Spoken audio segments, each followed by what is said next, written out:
What if the chains of one child could rattle an empire? What if the memories of stolen freedom, etched in salt, sweat, and silence became the ink that pierced the conscience of nations?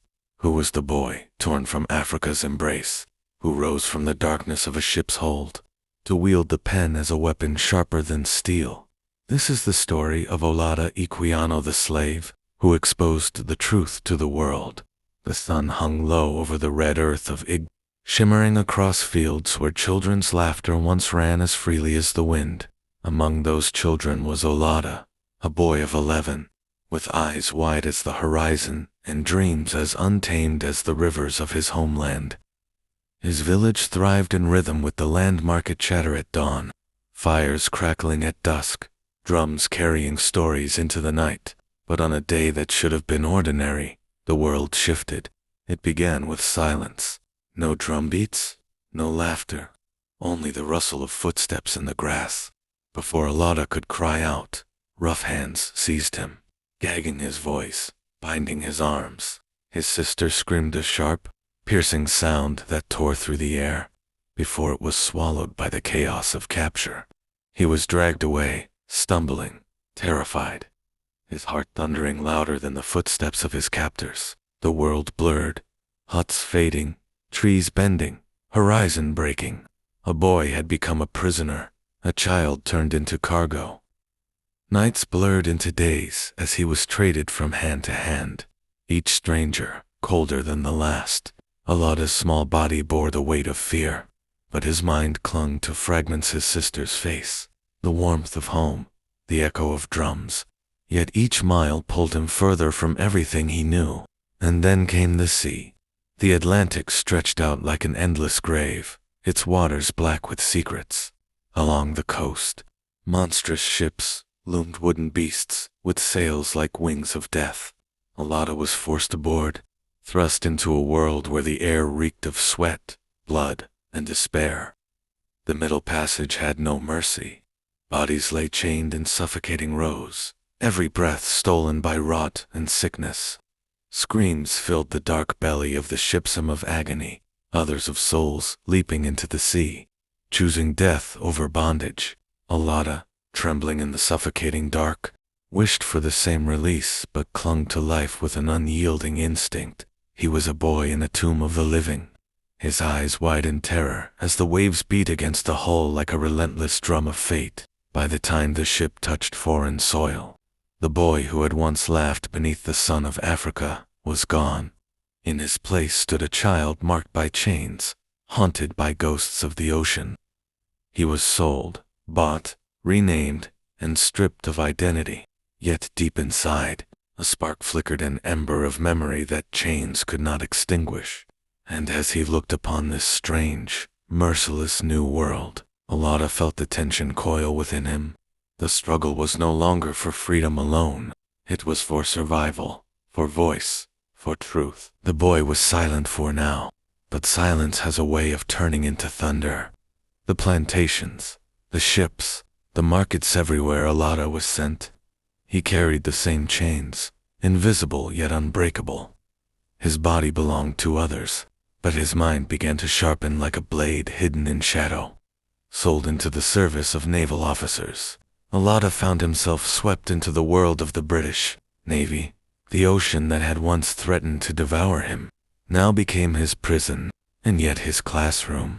He learned the language of sailors, the discipline of ships, the art of survival in a world that sought his destruction. But beneath the rigid order of naval life lurked cruelty. Olaudah witnessed lashes tearing flesh, saw men tossed overboard like refuse, heard cries that echoed in his bones long after silence fell. The fire inside him burned hotter with every injustice, though his face betrayed nothing.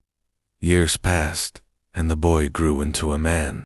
He bought scraps of education wherever he could, teaching himself to read, to write, to seize the power of words, the one weapon his captors could not imagine him wielding. Books became his secret rebellion, ink his salvation, and with knowledge came clarity. He saw the empire not as a machine of grandeur, but as a beast feeding on blood. He saw the merchants counting profits built on human misery. He saw London's streets bustling with wealth stolen from across the seas, while voices like his were drowned in silence. Yet silence was not to be his fate. Whispers spread among sailors, murmurs of abolition, debates in parlors, where wealthy men argued whether Africans were men or property. Olaudah listened, always listening, storing each word like ammunition. Inside him, a vow took root. One day, he would tell the world. One day, he would carve his memories into words, so sharp, so undeniable, that no empire could ignore them. But vows alone do not free chains. Olaudah's life remained tethered to chance and cruelty. Betrayals marked his path, promises of manumission delayed, wages stolen, trust broken. Freedom dangled before him like a cruel mirage. And yet at last it came, with coins saved through years of labor and cunning. Olaudah purchased his own freedom. His hands trembled as the papers were signed, the ink sealing a truth once unthinkable. He was no longer property, but freedom, he discovered, was not an ending. It was a burden, for how could he walk freely in a world still haunted by chains? How could he carry his silence when countless others were still, locked in the darkness of ships, their cries swallowed by the sea? The fire within him was no longer silent. It demanded release. And so, Olaudah began to write. Every scar of memory became ink. Every cry he had heard on the middle passage became a sentence. Every injustice, every lash, every stolen child was given voice through his pen. He was no longer a boy, no longer a silent witness. He was becoming a storm. In 1789, a book appeared in London. Its title was long, but its impact was immediate. The interesting narrative of the life of Olaudah Equiano. The world leaned in to listen. Through its pages, readers walked beside a child torn from Africa, gasped in the suffocating hold of a slave ship, shivered at the crack of the whip, and wept for the countless lives extinguished for profit. Equiano's words carried not only his story, but the story of millions silenced by chains. No longer was slavery an abstract debate in Parliament or a distant cruelty whispered in salons. Equiano had given it flesh, breath, memory. He had forced Britain to look into the mirror of its own empire and see the blood staining its reflection.